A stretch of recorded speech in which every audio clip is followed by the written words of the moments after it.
अस्सलाम वालेकुम, कैसे हैं आप। आज मैं आपके साथ बहुत ही मज़ेदार फूल गोभी और चिकन के सालन की रेसिपी को शेयर करूंगी। ये फूल गोभी और चिकन का सालन बहुत ही लजीज और जायकेदार बनकर तैयार होगा। इसको बनाने के लिए हमें जिन चीज़ों की ज़रूरत है उनमें मैंने ली है फूल गोभी आधा किलो। इसको मैंने धोकर इस तरीके से बारीक काट लिया है।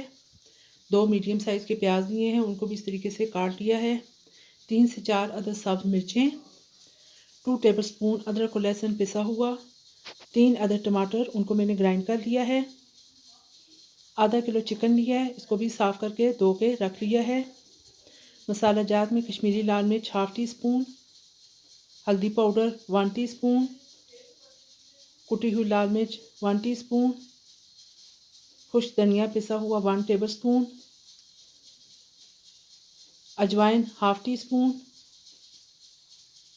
कलवंजी ½ टीस्पून, नमक 1 टीस्पून। चलें जी, आज की रेसिपी को बनाना शुरू करते हैं। बिस्मिल्लाहिर्रहमानिर्रहीम। एक कढ़ाई ले लें, उसके अंदर ½ कप कुकिंग ऑयल को शामिल कर लें। अब इसके अंदर प्याज को डाल दें।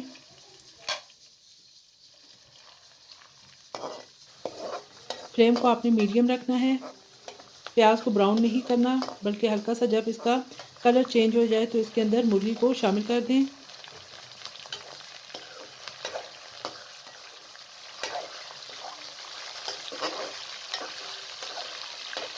आपने चिकन को इतना फ्राई करना है कि इसका कलर चेंज हो जाए। ये देखिए इसका कलर अब चेंज हो रहा है। अब इसके अंदर लहसुन और अदरक को शामिल कर दें।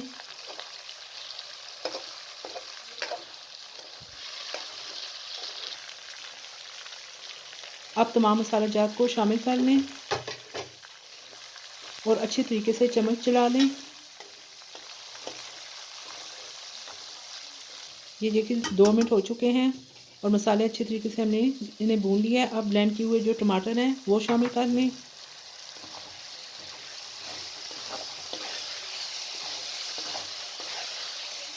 ये बहुत ही लजीज और जायकेदार सालन तैयार होगा। अब ये देखें जी, हमने चिकन को भी अच्छी तरीके से भून लिया है। अब इसके अंदर गोभी को शामिल कर लें। तमाम चीज़ों को अच्छे तरीके से मिक्स कर लें।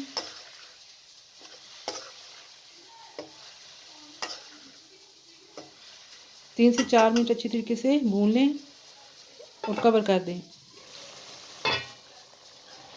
ये देखिए जी, गोभी का भी पानी निकल आया है। अब और अच्छी तरीके से इसे फ्राई कर लें।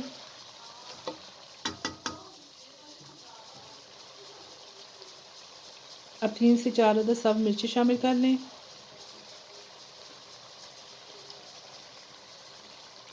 और 1 कप पानी का शामिल कर लें।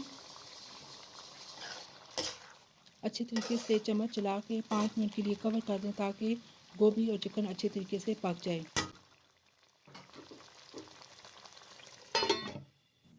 ये देखिए जी, हमारा चिकन और गोभी का मज़ेदार सालन रेडी हो चुका है। ये देखने में भी किस कदर खूबसूरत लग रहा है और खाने में भी उतना ही लजीज और जायकेदार बनकर तैयार हुआ है। आप इस तरीके से गोभी और चिकन को एक दफ़ा ज़रूर बनाइएगा और मुझे कमेंट बॉक्स में बताइएगा कि आपको मेरी ये रेसिपी कैसी लगी है। अगर आपको मेरी रेसिपी पसंद आए तो लाइक कर दीजिएगा और मेरे चैनल को ज़्यादा से सब्सक्राइब और शेयर भी कर दें और साथ में बेल आइकन को भी क्लिक कर दें ताकि मेरी हर लेटेस्ट वीडियो आप तक पहुँच सके। इजाज़त दीजिए। अल्लाह हाफिज़।